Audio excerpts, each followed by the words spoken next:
Olá, sou Viviane e esse é o podcast Novembro Azul, que tem como objetivo alertar para a importância do diagnóstico precoce do câncer de próstata. No início do mês de novembro, coletamos as dúvidas sobre o câncer de próstata com os alunos e comunidade e convidamos o Dr. Leonardo para responder as perguntas. Dr. Leonardo, fique à vontade para se apresentar e contar um pouco sobre a sua formação.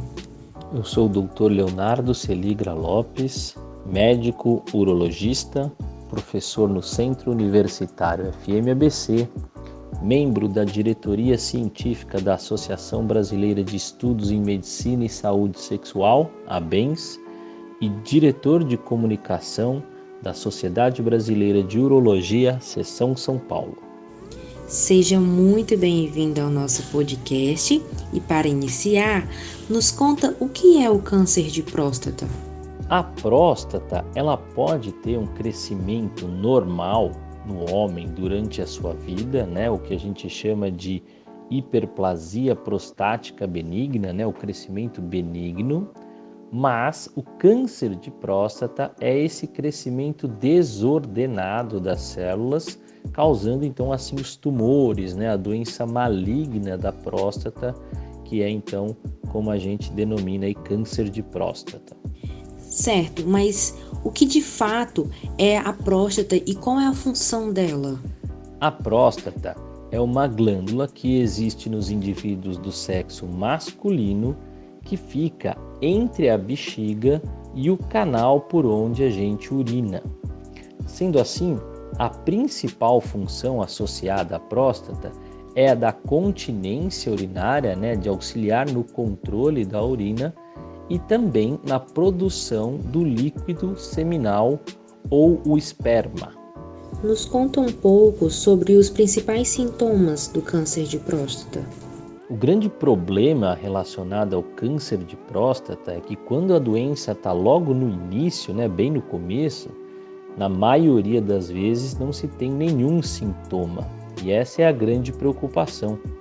Os sintomas causados pelo câncer de próstata, na maioria das vezes, vão estar relacionados às doenças quando estiverem mais avançadas, principalmente quando somado o efeito do crescimento prostático benigno, eles vão dar sintomas relacionados à parte urinária, a dificuldade ao urinar, ir ao banheiro várias vezes, levantar várias vezes à noite, eventualmente algum sangramento na urina, Mas a doença do câncer de próstata mais avançado ainda pode ter sintomas relacionados a doenças metastáticas, por exemplo, como dor óssea ou ainda por cima alguma cansaço, fadiga, decorrente alguma metástase em outros órgãos, E com quantos anos devemos começar a avaliação para a detecção do câncer de próstata?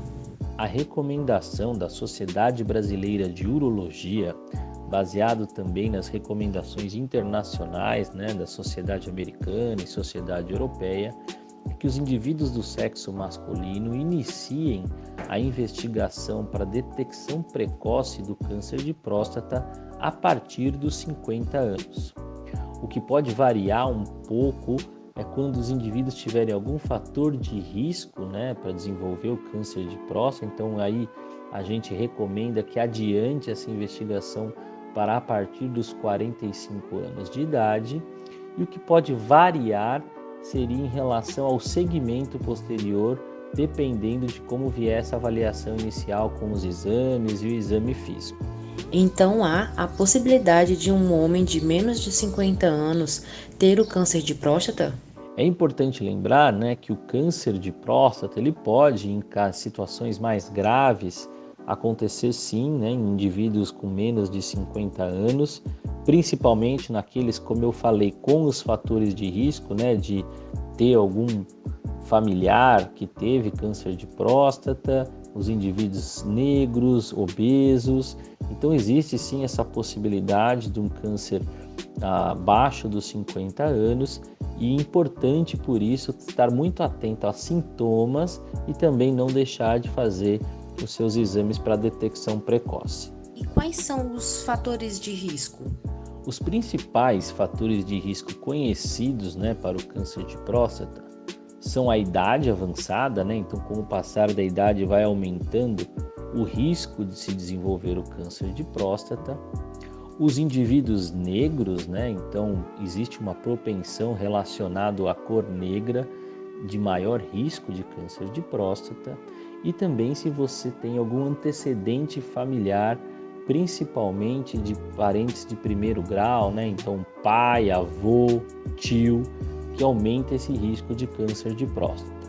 Hoje a gente também tem já sabidamente uma relação do câncer de próstata com a obesidade, né? Então os pacientes obesos também têm um maior risco de câncer de próstata e por isso a gente atenta aí muito em relação à prevenção na recomendação de dieta saudável, prática de exercícios físicos, muito relacionado à questão da obesidade, que talvez seja o único fator aí que a gente possa realmente fazer uma prevenção em relação ao câncer de próstata, visto que os outros fatores de risco, como idade, cor da pele e também os fatores familiares, esses não são como controlar, né? De que forma é feito o diagnóstico?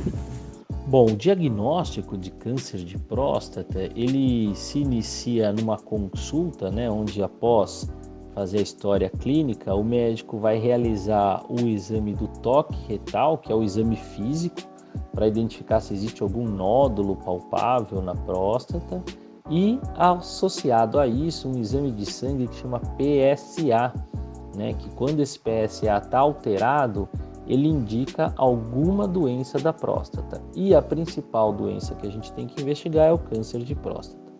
Quando existe uma alteração ou do toque ou do PSA, então existe a recomendação de se realizar uma biópsia de próstata. E essa biópsia de próstata é o que vai realmente dar o diagnóstico de câncer. Em algumas situações, a gente já tem feito também, antes da biópsia, um outro exame que chama ressonância magnética multiparamétrica da próstata, para facilitar ou orientar a região onde possa estar mais provavelmente localizado essa doença maligna. Então, na maioria das vezes, a gente tem recomendado já antes da biópsia essa ressonância. Muitíssimo obrigada por ter contribuído com a nossa campanha, Dr. Leonardo. Eu agradeço o convite feito para participar aqui do podcast e dizer que estou à disposição nas mídias sociais para tirar qualquer outra dúvida, perguntas, e também vocês podem ter informações a respeito de toda a campanha da Sociedade Brasileira de Urologia Seção São Paulo no site www.sbu-sp.org.br. Obrigado mais uma vez. O link do site da campanha da Sociedade Brasileira de Urologia está na descrição deste podcast e lembrem-se, a informação é a melhor arma para podermos nos prevenir.